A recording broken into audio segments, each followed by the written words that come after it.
Bonjour, c'est CryptoFab. Alors aujourd'hui, j'aimerais faire un petit point sur mon portefeuille Solana après le gros dump, la grosse baisse qu'on a eue suite aux annonces de la Fed. Déjà, je voulais vous dire que je suis un petit peu exposé à Solana.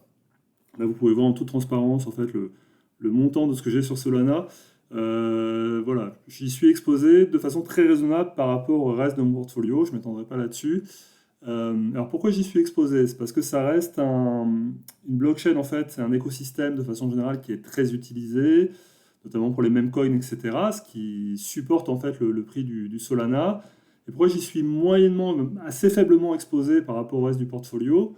C'est parce que pour moi ça reste un asset très volatile. Alors tous les assets sont volatiles aujourd'hui, tous les tokens ou coins sont volatiles aujourd'hui comme vous pouvez le voir avec cette baisse.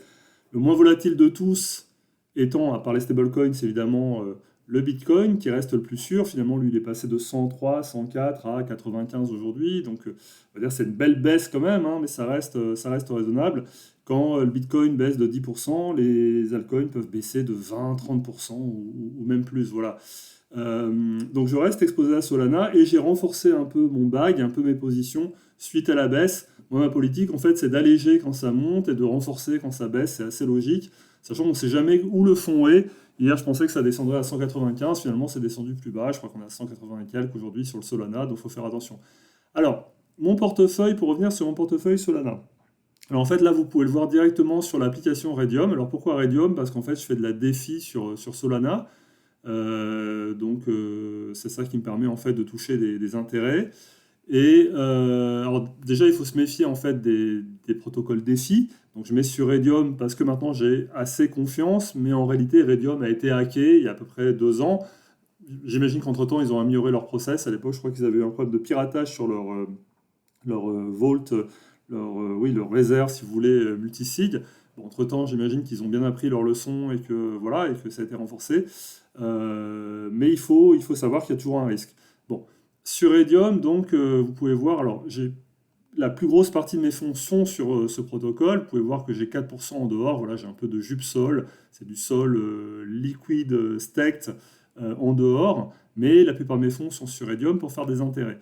Alors, qu'est-ce que j'ai en fait en termes de portefeuille? Ben, en toute transparence avec vous, j'ai du sol, alors à 50% du sol pur, je vous montrerai après comment il génère des intérêts, et du S-Sol qui est en fait du sol restaké sur Sol Layer. Alors là aussi, il y a un risque avec le restaking, mais c'est la même narrative que sur Radiant Layer, sur Ethereum. Donc, je me dis qu'il y a moyen de toucher des airdrops, voilà, donc je suis aussi inscrit sur Sol Layer, donc la plateforme qui permet en fait de toucher potentiellement ce futur airdrop.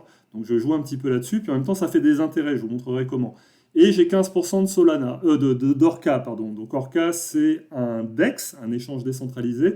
Je parie sur le fait qu'en fait, quand on regarde sur DeFi Lama, la total value locked est presque au niveau de la fully diluted valuation. Alors pour vous expliquer très rapidement la fully diluted valuation, c'est ce qu'il faut regarder plus que la market cap, c'est en fait la valeur totale d'Orca une fois que tous leurs jetons seront relâchés dans la nature. Et moi, ma règle, c'est d'avoir en fait une fully diluted valuation qui n'est pas beaucoup plus élevée que la total value locked. Je pense que les deux sont assez corrélés en réalité.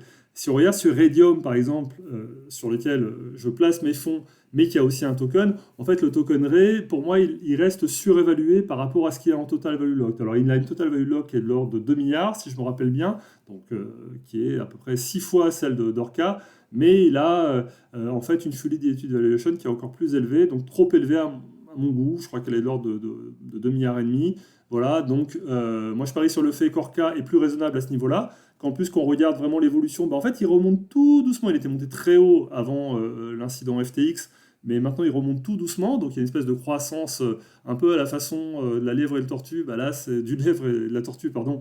Là, c'est plutôt la tortue, donc ça me donne plus confiance du coup. Et en plus, par rapport à Orca, qui a 2 milliards de total value locked, eh ben, il a une marge de progression. Sachant que moi, en plus, je préfère quand je fais en réalité des swaps, j'utilise beaucoup Jupiter, mais sinon j'aime bien regarder Orca aussi, qui me paraît assez fiable au niveau des swaps qui sont proposés. Voilà, donc je pense qu'il a de la marge par rapport à Raydium, et en plus il a été listé il n'y a pas longtemps chez Binance, donc il a toujours du fuel, on va dire, de mon point de vue, mais je peux me tromper, c'est surtout pas un conseil. Donc du coup j'ai mis 15% en Orca, vous voyez que ça reste raisonnable, et comment je fais des intérêts là-dessus? Ben, en fait je les mets sur des pools de liquidité.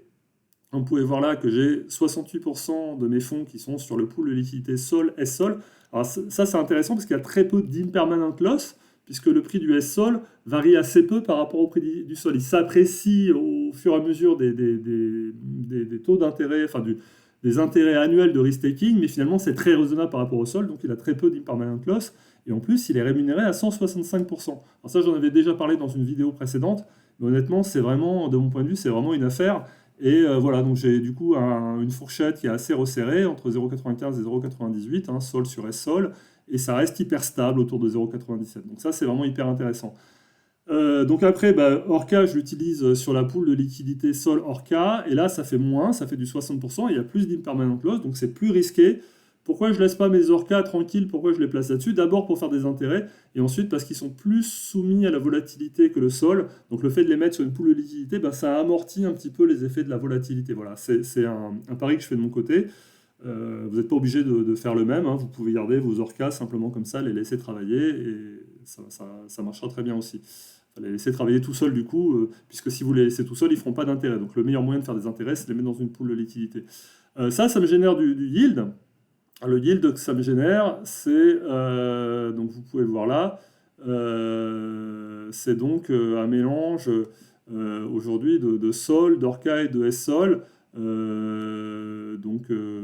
Voilà, et donc ce yield, bah, après je peux le réinvestir, là c'est pas beaucoup, hein, c'est 8 dollars, je peux le réinvestir dans ces pools, ou je peux m'amuser avec. Par exemple là j'ai un petit peu de Pengu, alors je vais toucher l'airdrop Pengu, je l'ai vendu. Ensuite, j'en ai racheté quand c'était plus bas avec justement ces yields. Donc, c'est des montants qui sont très raisonnables. Et moi, quand j'achète des meme coins, c'est justement avec ces yields que je fais parce que je juge que les meme coins, c'est vraiment très risqué. Donc, plutôt que risquer mes vrais fonds sur les meme coins, j'utilise les yields, en fait, le rendement que je touche sur ces pools de liquidité pour investir un petit peu là-dessus. J'ai aussi un peu de RAI, mais très très peu, de façon raisonnable, parce que, encore une fois, pour moi, le RAI est surévalué. Mais je le stack parce que j'aime bien faire travailler un petit peu toutes ces pools et ces trucs de staking. On est parfois récompensé derrière par des airdrops. Alors, il n'y a pas forcément d'airdrop prévu au niveau du protocole Raydium, mais des fois, il peut y avoir des airdrops assez surprenants qui vous récompensent pour avoir participé à tel ou tel protocole, avoir stacké vos jetons, etc. Donc voilà, je l'ai fait travailler aussi un petit peu de cette façon-là. Voilà. Tout ce que je vous montre là, c'est absolument pas un conseil en investissement. Vous pouvez voir que là, ça a bien baissé, hein, sur le marché. Sachez qu'à côté de ça, à côté de ces positions Solana, j'ai aussi des stablecoins en grande quantité en réalité, qui me permettent de racheter un petit peu dans les creux ou pas. Ils me permettent aussi de faire du rendement et de garder ça bien au chaud. Voilà, donc faites votre propre recherche. Méfiez-vous de tout ce qu'on vous raconte sur les réseaux.